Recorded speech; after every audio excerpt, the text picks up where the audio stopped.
Madam কেমন আছেন? হ্যাঁ, কেমন আছেন এই যে ম্যাডাম?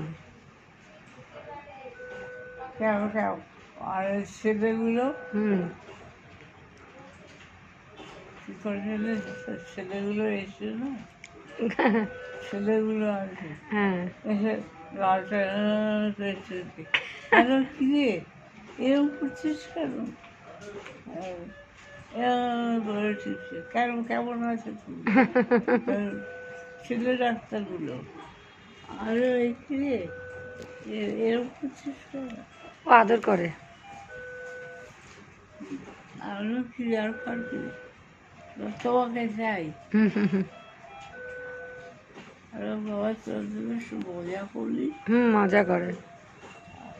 এই তারপরে এইখানকার তিনতলার সিস্টাররা তিনতলা যারা আছে সব কটা। হুম। আমি এইরকম সিস্টার দেখিনি কোথাও, কোনো হাসপাতালে সিস্টার দেখিনি।